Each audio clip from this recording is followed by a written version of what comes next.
स्लोभेनियाको चाहिँ नोभो मेस्तो भन्ने सहरको ठाउँ हो यो। यहाँ चाहिँ 9 बजीसम्म घाम लाग्ने रहेछ। अहिले 7 बजीसम्म घाम माथि छ, यस्तो तोडिरहेको छ। हामीहरू पनि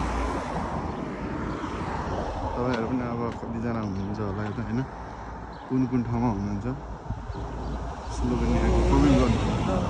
हामी चाहिँ यस्तो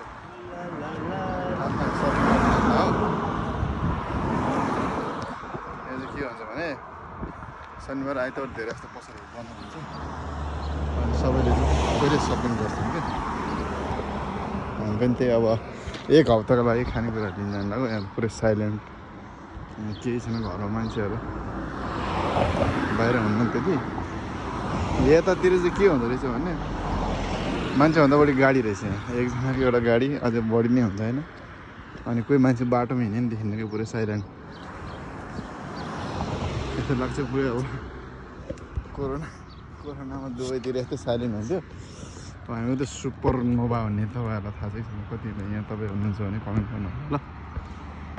त्यो मार्केटमा जाँदैछ हामी। कतिजना अब प्लानिङमा हुनुहुन्छ होला स्लोभेनिया आउने भनेर होइन। अब कति चाहिँ आइसक्नु भयो होला, काम गर्नुभयो होला, को कहाँ कस्तोमा हुनुहुन्छ कमेन्ट गर्नुहोस् है। अब खासमा हामी चाहिँ अब दुबईबाट एप्लाई गरेर आएको है। अब यहाँको सबै सिस्टम भनेको एउटै हो। अब सबैले गर्ने भनेको चाहिँ इन्टरभ्यू दिएर सिलेक्ट भएर होइन, भिडियो सिडियो पठाएर सेलेक्ट भएन। उहाँ पनि दुबईबाट सोल्टी लक्ष्मण उहाँले पनि इन्टरभ्यू दिएर टक्क सेलेक्ट भएर एकैचोटि सेलेक्ट भएर आउनुभएको। उहाँ चाहिँ म चाहिँ 2 चोटिसम्म इन्टरभ्यू दिएको, 2टा कम्पनीमा इन्टरभ्यू दिएको। अनि एउटामा चाहिँ सेलेक्ट भयो, एउटामा भएन। किन झुट बोल्नु होइन, किनकि कम्पिटिसन कडै थियो पहिला चाहिँ। अब यहाँ भनेको सबैको बेसी स्यालेरी नै 1300 प्लस भइहाल्छ, जस्तो काममा आए पनि सेलेक्ट भएर आउनु चाहिँ पर्यो।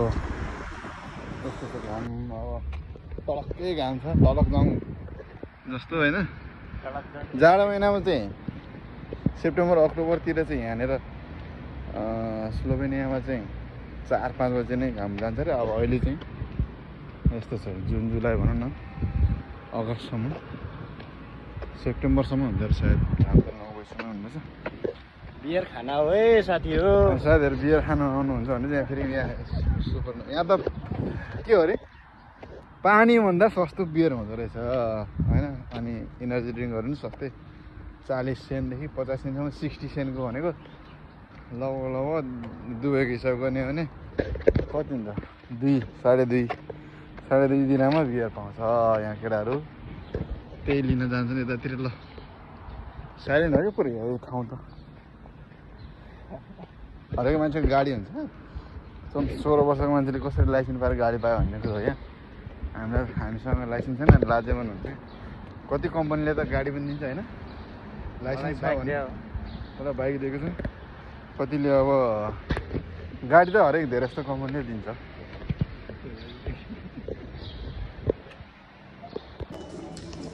यस्तो चाहिँ टिकटक बनाउने अरे। अब हिँडेको मात्रै टिकटक हुने थियो ल।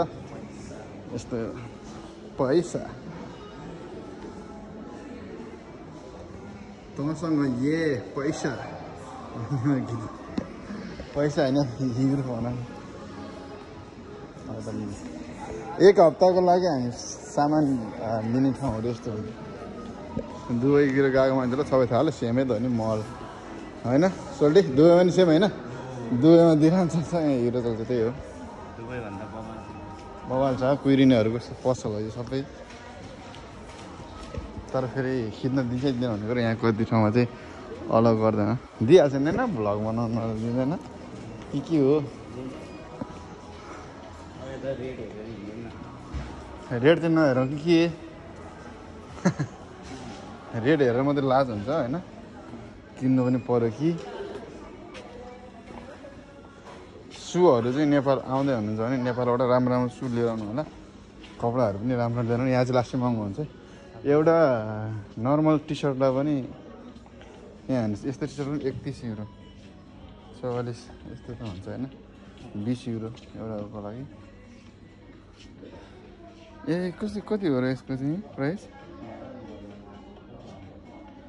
22 22.5 युरो ल भनेको नेपाली त खतरनाक भइसक्यो नि त अहिले 159 छ मोजा कति हो र राम्रो खालको मोजा हो 11 युरो 19 युरो 19 युरो 10 यस्तो हुन्छ प्राइस 2000 को 2000 को 19 20 युरो हुनु न 3032 मोजा मात्रै है नेपालमा 3000 कस्तो मोजा लगाउने होला हुन त के ब्रान्डै हो र यो पनि ब्रान्ड है जति राम्रो भयो पनि कपडाहरू थियो मान्छेले किन साथीहरूले नेपालबाट आउँदाखेरि नेपालबाट ल्याउनु हुन्छ भन्नुहुँदैन तपाईँले एउटा टी सर्ट मात्रै किन्नु भने 20-22 युरो पर्छ साथीले किनिदिनुहुन्छ 19 युरोको होइन यो त 8 युरो हो 8 युरोको मोजा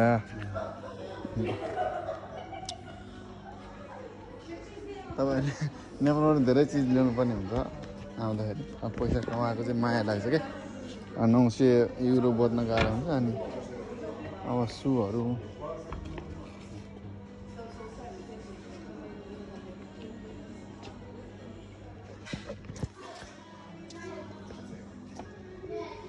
सामानहरू दुबईमा पनि राम्रो पाउँछ सस्तोमा यहाँको हिसाबले चाहिँ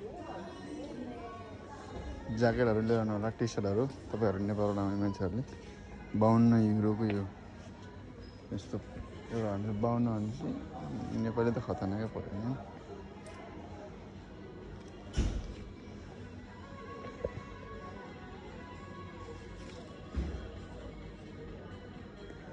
64 युरोको एउटा यस्तो जाब हो नाइकको तर पनि पातलो जाडोमा पनि लाउनु सकेन 64 युरो भनेपछि त डेन्जर पर्छ 9000 8000 9000 को एउटा नेपाली रेटको एउटा हुडी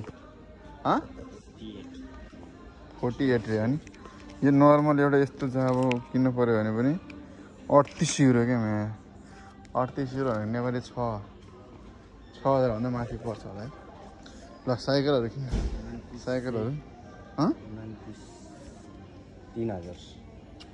3000 युरो 3000 युरो भने 3000 युरो मेरो बाबा बाइक हो नि त बाइकै जस्तो नेपालमा त यो त बाइक भन्दा पनि साइकल महँगो है के 3000 कति पर्यो नेपालमा 4 लाख कहाँ 4 लाख मात्रै हुन्छ 7 चौको 28 5 लाख क्रस 5 लाखको साइकल फेरि यस्तो हुन्छ 13 लाखको बेचिरहेको छ 13 लाखको त्यो पनि 35% अफ रेट खासमा 4600 रहेछ कति बोल्यो 35% भयो त्यो चाहिँ होला त्यो 5 लाखको साइकल 3700 सबै त्यही हो 5 लाख चार्ज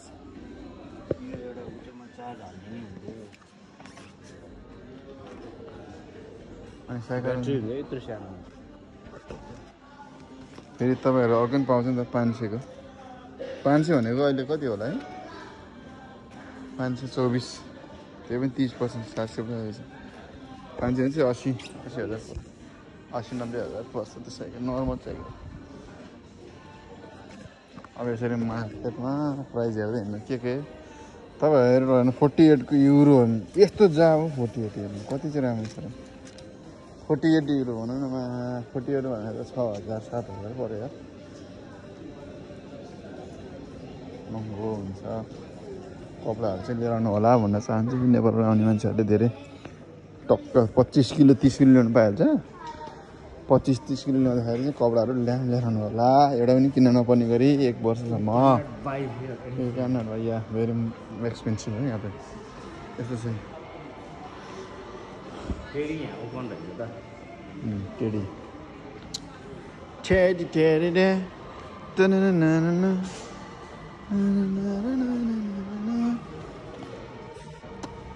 कपडाहरू पनि महँगो हो अरू त नर्मल फेरि खानेकुराहरू पनि महँगै हुन्छ त्यति सस्तो त हुँदैन तर बियर चाहिँ सस्तो लाग्यो मलाई पानी भन्दा पनि सस्तो बियर है वाइन र बियर चाहिँ यहाँ सस्तै हुन्छ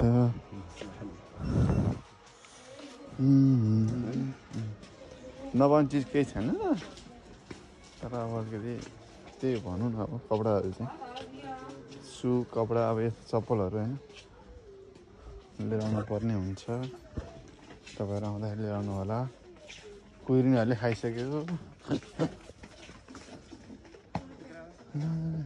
रहेछ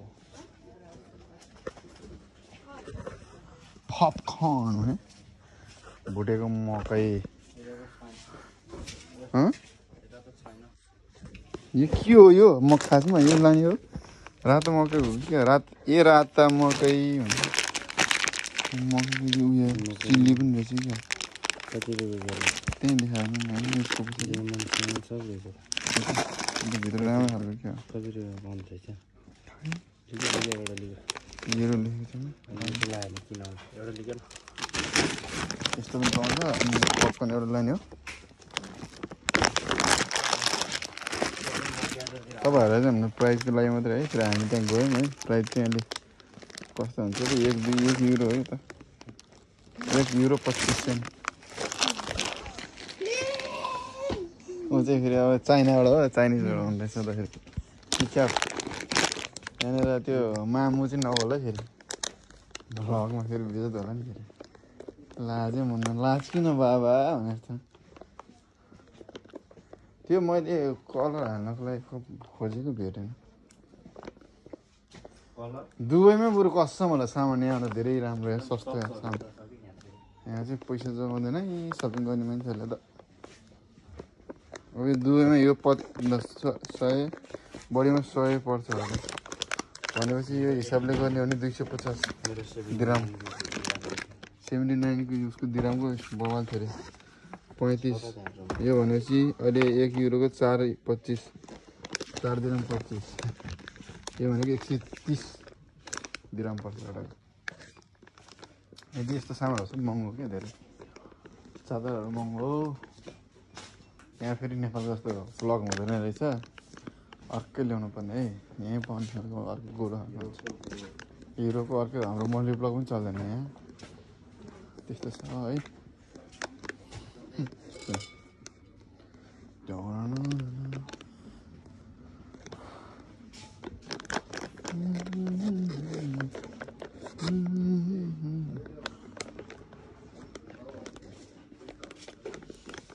यो चाहिँ ठोप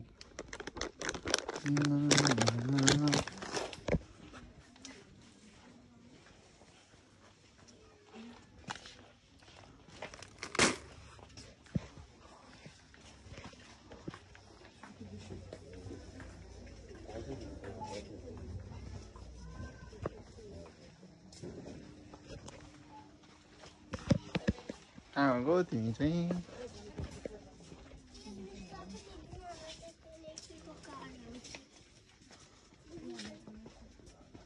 टावल पर्दैन तिमी खास अहिले कहाँ हो सपिङ गरेर कहाँ जाने विचार थियौ तिमी टुथपिक के गर्यो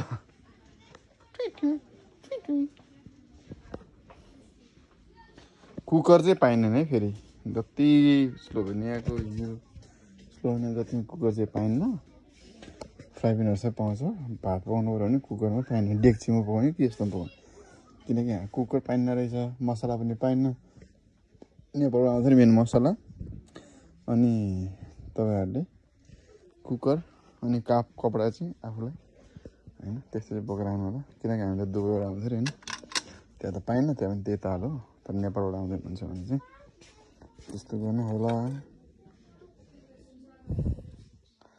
कति मान्छेहरू त अब हुन्छ नि त प्लानिङ अहिले आइडिया आइरह होला होइन यहाँ सिधै फेरि टिआर जान्छ होइन स्लोभेनियाबाट चाहिँ सिधै कार्ड जान्छ अनि अर्को कुरा चाहिँ के छ भने यहाँदेखि तपाईँले सामान किन्नु हो भने प्लास्टिक चाहिँ पाउनुहुन्न तपाईँले आफैले प्लास्टिक ल्याउनु पर्ने रहेछ क्या के हो के अब आफैले बोकेर जानुपर्छ सब सामान चाहिँ तपाईँले चाहिँ आफैले प्लास्टिकहरू बोक्नुपर्छ यहाँ त्यति धेरै छ अभोकाडो 129 युरो यो चाहिँ बरु सस्तो हो यति है भनेपछि नेपाली कति भयो 200 म्याङ्गो सबै 1 5 जस्तो अदुवाहरू चाहिँ महँगो क्या अदुवाको प्राइस 5 युरो 5 युरो भनेपछि त कति पऱ्यो क्या नेपालको त महँगै पऱ्यो त होइन 160 159 प्राइस कति भयो सब क्यारट के हुन्छ नि carrot broccoli 5.5 euro coffee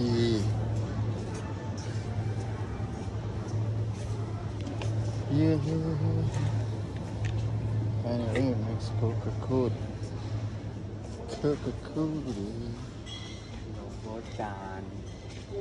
Dobardan भनेको चाहिँ गुड आफ्टरनुन दुब्रोइत्रो तपाईँको लागि चाहिँ यहाँ बस्नको लागि चाहिँ एकदम बेस्ट भनेको तपाईँले भाषा सिक्नुभयो भने चाहिँ फेरि काम पनि राम्रो पाउने भाषा सिक्यो भने होइन त्यस्तो पनि अब हामीले त भाषा जानिँदैन के भने इङ्ग्लिस यिनीहरूले बुझ्दैन त्यो हुँदाखेरि चाहिँ अलिक गाह्रै हुन्छ हामीलाई पनि काम त पाइन्छ कि तर अलिक भाषा भयो भने चाहिँ अलिक बेस्ट नै रहेछ हामी त त्यही हाई हेलो भन्नु मात्रै आउँछ नि त उनीहरूले बोल्यो भने फर्काउनु आउनु इङ्ग्लिस बुझ्दैन हल्का मात्रै इङ्ग्लिस बुझ्छ यिनीहरूले 10मा 2जनाले इङ्ग्लिस बुझ्छ अरूले बुझ्दैन हामी ड्युटी गर्ने ठाउँमा कसैले इङ्ग्लिस बुझ्दैन जम्मा एउटा म्यानेजरले बाहेक कसैले इङ्ग्लिस बुझ्दैन अनि उनीहरूको भाषामा हल्का बोल्ने मात्रै हो अब तपाईँहरूलाई म बियरको प्राइस देखाउँछु बियर चाहिँ एकदम सस्तो पानीभन्दा सस्तो किन हुन्छ €1 पानी हो भने बियर चाहिँ 69 सेन्ट 71 युरोमा पाइन्छ कता हो साथी हो रक्सीहरू नि फेरि खतरा फेरि कोकाकोला चाहिँ महँगो है कोकाकोला फ्यान्टाहरू चाहिँ महँगो है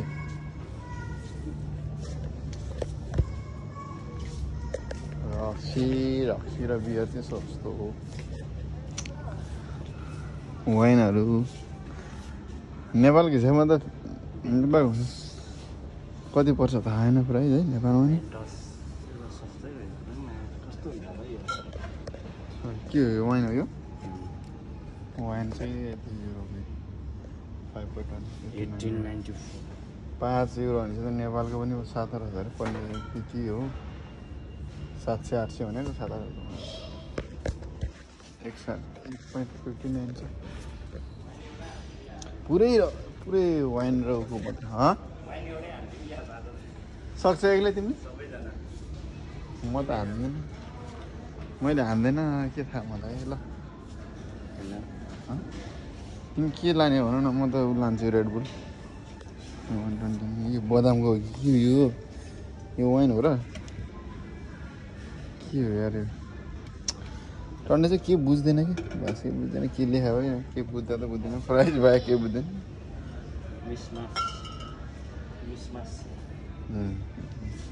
पुरै वाइन क्या अब 100 थरीको वाइन होला अनि ग्रेपको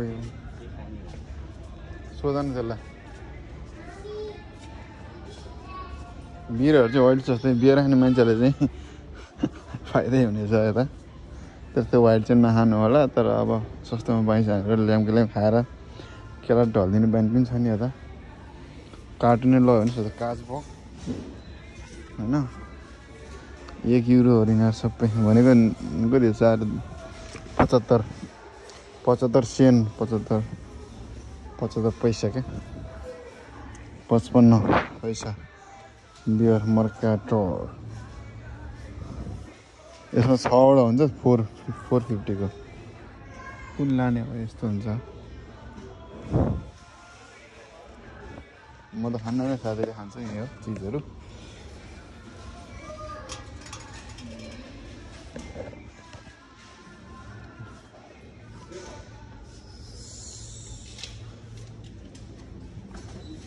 कति सब हो कि यो बियर आइटमहरू हो यस्तो पानीभन्दा सस्तो पाइन्छ रेड बुल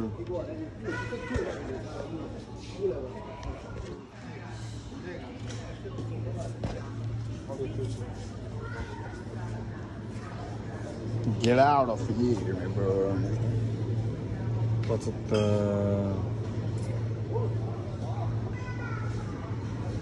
वाइन बियर चिड पाराउने केटाहरू यिनीहरू ड्रिङ्कहरू चाहिँ हेरेर चाहिँ जुसहरू फ्यान्टाहरू चाहिँ महँगो हुन्छ रक्सीहरू भन्दा पनि